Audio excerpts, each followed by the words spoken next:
Hey guys, this is Rod Young. I wanted to talk to you again about this van trip that I took. One man in a van. And if you like my YouTube videos, just please like and subscribe. Just hit the button down below. Now, I'm on a van trip, and the last time I spoke with you guys, I was actually heading to Joshua Tree, and I had gotten there. Uh, I got there late, so it was kind of dark, and I'm going to show you what it looks like when you're driving on a dirt road to a campsite and it's dark. It's not an easy thing to do. Thank goodness for Google Maps. So yeah, I took Highway 62 to the Indian Cove campground, and I mentioned in the video before, I got there late, so I couldn't really see anything. But the next morning,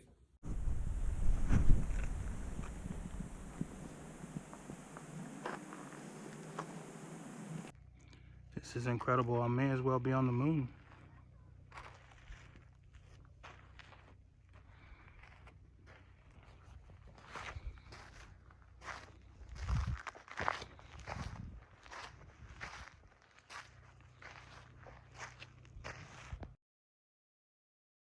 Incredible views. It was just one of the most beautiful things I'd ever seen.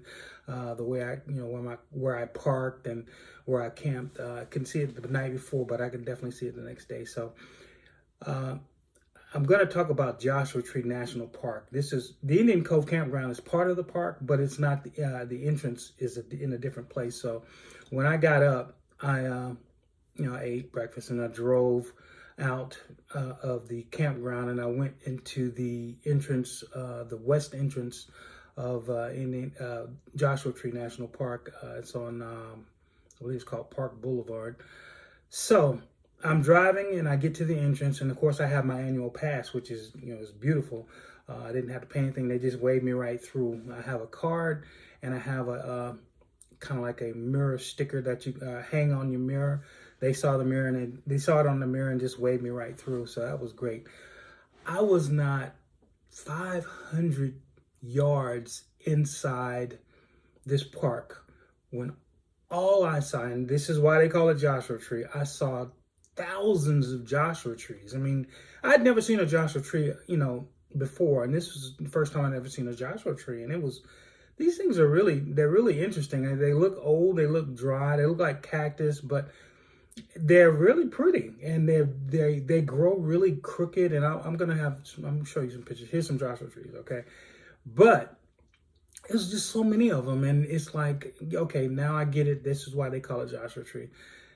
So, I see these beautiful Joshua trees, and I'm looking around taking pictures, and then I decided to just drive a little bit further. And I mean, I literally can't go, 2 minutes without wanting to get out of the car and take pictures or something. I mean, it was so beautiful, and there's so many different things in the landscape. You had mountains, hills, if you want to call them hills.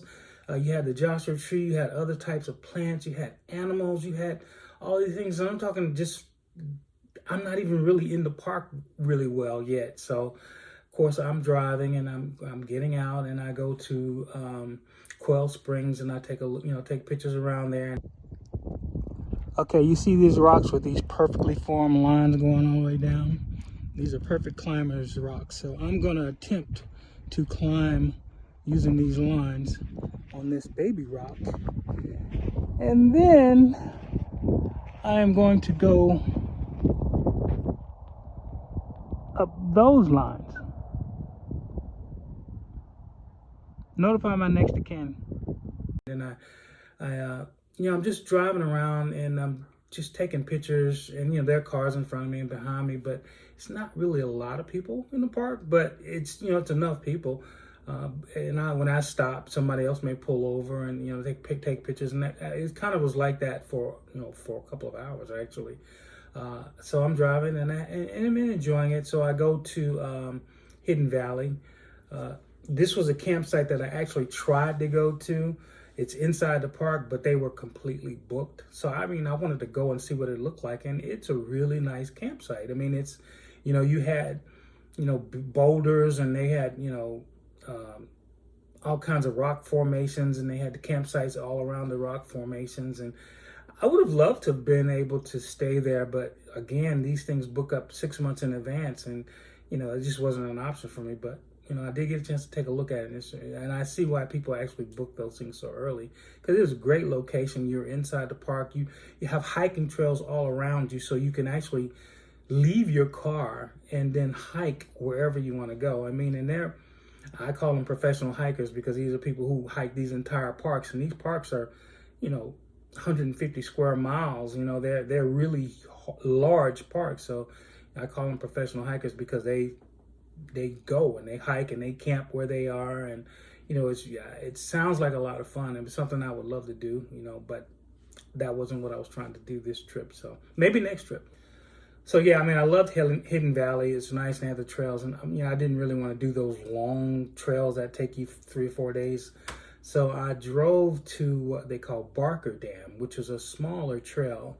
It's you park, and you have this looping trail that goes all around this particular area, and you actually end up at the Barker Dam. And I'm going to tell you a little bit about that. Okay, I'm hiking to Barker's Dam in Joshua Tree. It's a dam that was created by cattlemen to have a place for their horses and cows to drink. So we're going to go find the dam now. All right, it looks like we made it to Barker Dam.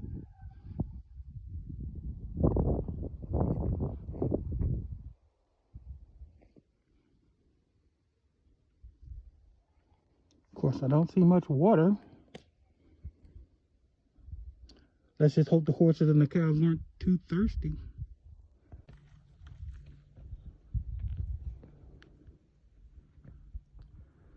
Beautiful country, Joshua Tree.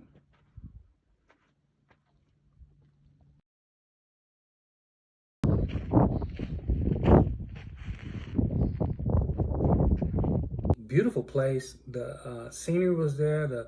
The hike was, maybe a mile. It wasn't a long hike, but it was pretty good, and I got good exercise. And well, I can definitely say I am getting my steps in, even though I don't count steps.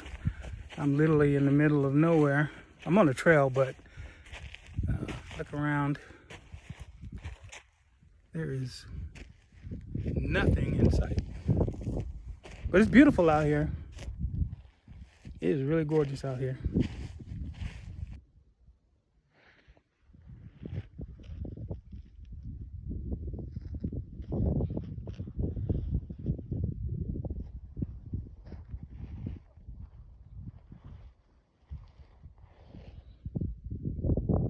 So after I did the Barker Dam Trail, and I decided to eat lunch. So I just sat in my van, and of course I think I made a salad or something, but it was really good. And I just sat there and I just watched the people come and go. And I mean, people are just they're really excited about being somewhere other than working, I guess, because I mean, I didn't see an unhappy person in the bunch. People really enjoy being out there and walking the trails and just getting out in the open spaces. And I encourage everyone, to take a moment to do that. I mean, it was really incredible to see, and I like to look at, I'm an observer. I like to look at the people who are actually on these trails and kind of look at what they're doing, maybe what they're saying. And, it always boils down to the fact that those trails really make people happy. It really makes them enjoy and appreciate, life. And it's just, you always see that is the common denominator when people are at these national parks and they're out. I mean, it's just, it's a cool thing to see. Okay, so I have lunch and I leave Barker Dam. I decided to go to this place called Keys Views. And Keys Views is a mountaintop, basically, and it has vistas where it overlooks the Coachella Valley. It overlooks the San Andreas Fault Line.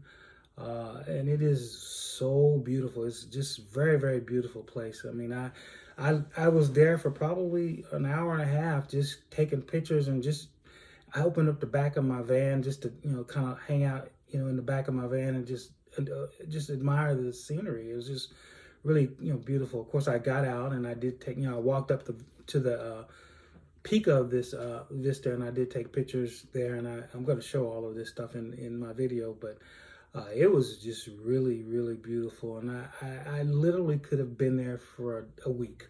I could have just stayed there for an entire week.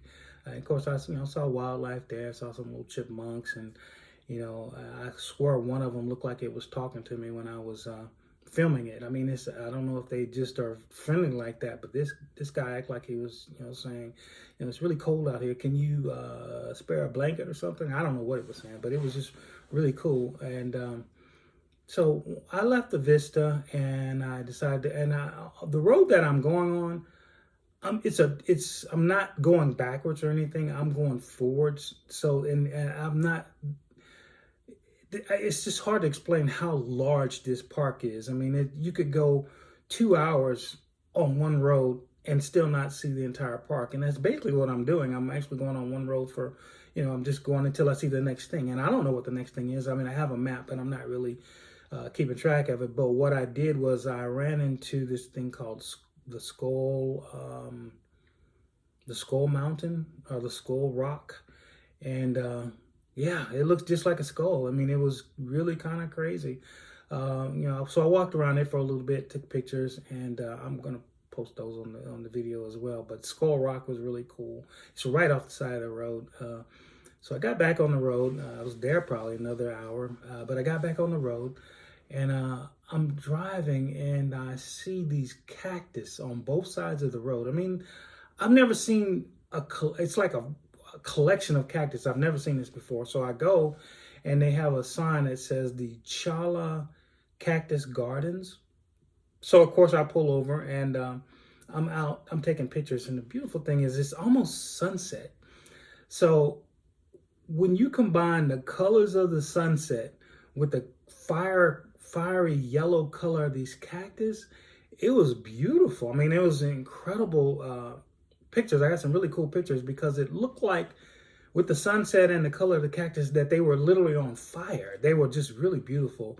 And you're not supposed to touch them. Of course, I didn't touch them, and because I think they may be poisonous. But there are trails that go through the cactus garden, and of course I walked the trail and I was taking pictures. But I'm from Atlanta, and we don't have anything like that in Atlanta, and I've never seen anything like that before.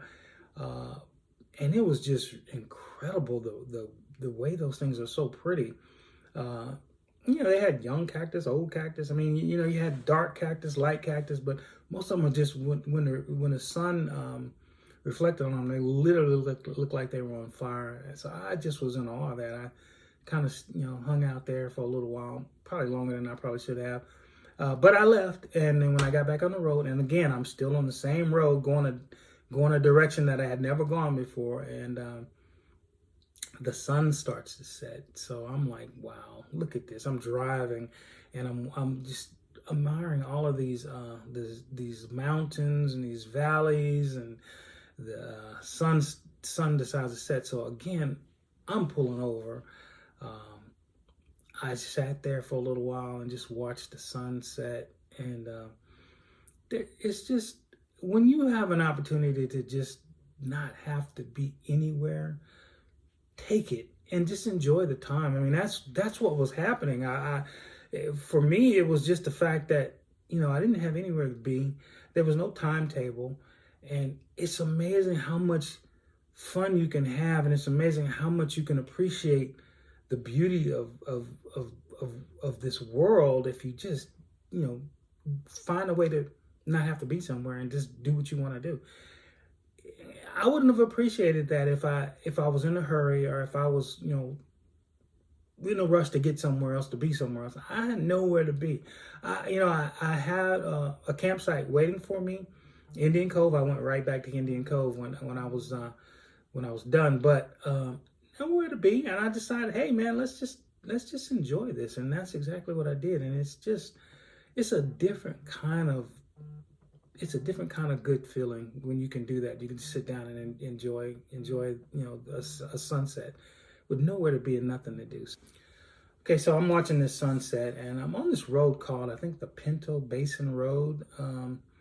So I'm almost about to, I mean, here it is. It's almost 8 hours later, maybe 9 hours, and it's dark, and I'm about to leave Joshua Tree at the south entrance. I came in through the northwest entrance. Now I'm leaving on the south entrance, and we're talking 8 hours in the park. And so it's the Cottonwood entrance. That's what it's a Cottonwood Visitor Center on the south side of Joshua Tree Park. And of course, I leave there and I get on Interstate 10 and I basically loop all the way around back up to Highway 62 and the turnoff of Indian Cove. And I got back to the campsite. So that day was so beautiful. It was an incredible day. Joshua Tree National Park is an amazing national park. And of course, I didn't see all of it. I mean, there's lots that I could have done. I mean, it would take me probably a good 4 days to really go through all of the park. I mean, there were parts of the park that didn't get a chance to see. And also there are parts of the park that do not have paved roads, and it's all hiking trails. And that encompasses a lot of the park. So for hikers, this is a dream place for you, because I mean, you could literally be hiking for 10 days, 12 days without, seeing another person or without seeing something that you have already seen before. It's just that big. It's really big. So yeah, I'm back at the camper, and I was supposed to buy some propane, and I did not, because I was spending the entire day enjoying myself. So the next morning I'm gonna get up and I'm gonna drive out. But I will say that I enjoyed this time at Joshua Tree. Not sure where I was gonna go next, so I'm gonna. The next video is gonna talk about where I go next. I think I'm gonna go to the Mojave Desert. So we'll talk about that when I come back. Make sure you like and subscribe, and thank you guys for listening and watching my videos.